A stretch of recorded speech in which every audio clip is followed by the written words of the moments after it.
Buen día, mi nombre es María Gabriela Soledad Suárez, estudiante de quinto año de Contaduría Pública en la Universidad Católica del Táchira. El día de hoy les voy a hablar sobre el procedimiento para dar cumplimiento a una actuación profesional aplicando la norma internacional de trabajo de revisión 2400, esto dentro del marco de los estándares de control de calidad NIC 1.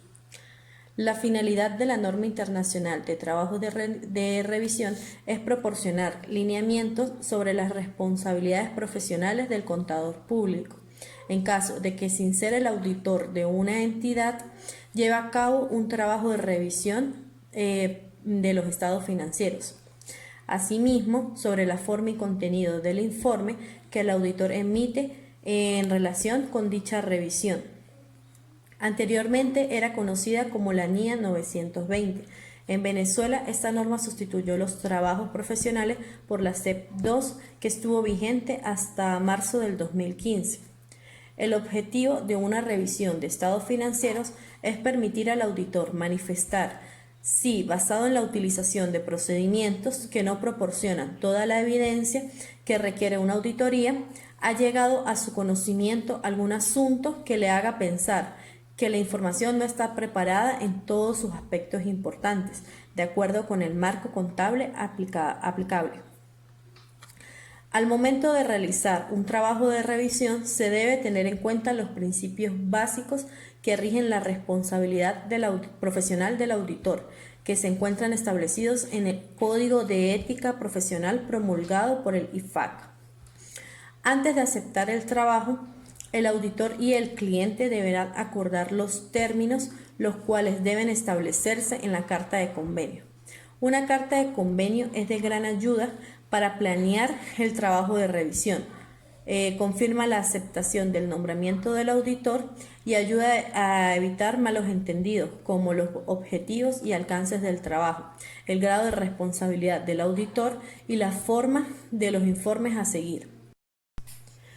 Los asuntos que deben ser incluidos en la carta convenio son los siguientes.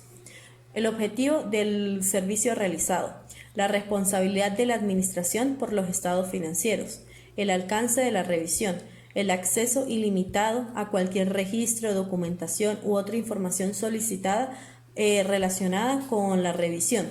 Ejemplo del informe que se espera emitir. El hecho de que el trabajo no se realiza con el objeto de descubrir errores u otras irregularidades, como por ejemplo los fraudes, los desfalcos que puedan existir. Declaración de que no se está realizando una auditoría de estados financieros y que por tanto no se expresará una opinión de auditoría. El auditor debe planificar el trabajo de manera que desempeñe una labor eficiente. Al planificar una revisión de estados financieros, el auditor debe obtener o actualizar el conocimiento del negocio, incluyendo la consideración de la organización de la entidad, sistemas contables, características de la operación y la naturaleza de sus activos, pasivos, ingresos y gastos. Todo trabajo dentro del alcance de la norma internacional de trabajos de revisión 2400 se debe acompañar de un informe de revisión donde el auditor, primero, declara que no ha surgido a su atención, basado en la revisión, algo que le haga creer que los estados financieros no están presentados razonablemente en todos los aspectos importantes, de acuerdo con el marco de información financiera aplicado, o si han surgido asuntos a su atención, describir aquellos que afecten la presentación razonable en todos los aspectos importantes de los estados financieros, de acuerdo con el marco de información financiera aplicado. Los procedimientos para desarrollar una revisión de estados financieros deben ser determinados por el auditor, tomando en cuenta lo siguiente: los requerimientos de esta norma, leyes y regulaciones, los términos de trabajo de revisión y los requerimientos de informes que sean apropiados. Los asuntos que servirán de guías para la determinación de los procedimientos a ser aplicados en un trabajo de revisión de estados financieros pueden ser: cualquier conocimiento adquirido al realizar auditorías o revisiones de los estados financieros de periodos anteriores, el conocimiento de negocio que se tiene, incluyendo el conocimiento de las normas y prácticas contables de la industria en la que opera la entidad, los sistemas contables de la entidad, el alcance por el cual una partida particular es afectada a juicio de la administración,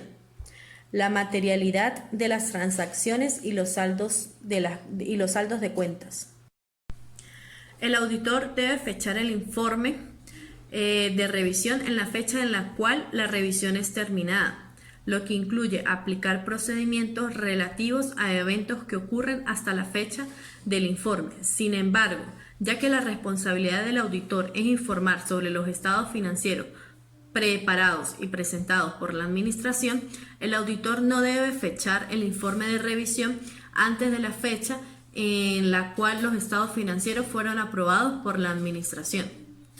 El informe de revisión debe contener una clara expresión escrita de una aseveración negativa, tomando como base las conclusiones extraídas de las evidencias obtenidas, o una salvedad a la aseveración negativa o una declaración negativa. El informe sobre una revisión de estados financieros describe el alcance del trabajo para permitir al lector comprender la naturaleza del trabajo realizado y dejar claro que no se lleva a cabo una auditoría y por lo tanto que no se expresa una opinión de auditoría. Se recomienda usar el término independiente en el título para distinguir el informe del contador público de informes que podrían ser emitidos por otros, tales como funcionarios de la entidad o de los otros informes por profesionales que pueden no tener que acogerse a los mismos requerimientos éticos que un contador público independiente. Ok, a continuación estoy colocando una estructura de informe de revisión del contador público independiente para el caso de que sea una aseveración negativa, es decir, sin salvedad. El informe consta de 3 partes. La primera parte, el título y el destinatario. El título es que sea un título apropiado, ejemplo, informe de revisión del contador público independiente. El destinatario es el órgano que contrató la revisión de los estados financieros. La segunda parte tenemos el párrafo introductorio, párrafo del alcance y párrafo con aseveración negativa. El párrafo introductorio consiste en expresar que se ha efectuado una revisión, identificar los estados financieros sobre los que se ha llevado a cabo la revisión, identificar la identidad cuyos estados financieros han sido examinados, especificar la fecha o periodo cubierto para los estados financieros, manifestar la responsabilidad de la dirección de la entidad y la del contador público independiente. En el párrafo del alcance se debe indicar que se ha realizado la revisión de conformidad con la norma internacional para trabajos de revisión 2400, explicar en qué consiste el trabajo de revisión de estados financieros, declarar que la revisión se limita principalmente a indagaciones y procedimientos analíticos, declarar que no se ha realizado una auditoría, que los procedimientos aplicados proporcionan menos seguridad que una auditoría y que no se expresa una opinión de auditoría. Por último, el párrafo con aseveración negativa, en donde se debe declarar que no ha surgido a la atención del contador público, basado en la revisión, algo que le haga creer que los estados financieros no están presentados razonablemente en todos los aspectos importantes, de acuerdo con el marco de información financiera aplicable. Por último está la tercera parte, en la cual se encuentra la firma de quien realizó la revisión y la fecha del informe. En la firma de quien realizó la revisión, si se trata de una firma, se debe especificar su razón social, el nombre del contador público actuante, la expresión de contador público y, por supuesto, el número de SPC. Y la fecha del informe es la fecha en la que la revisión es terminada.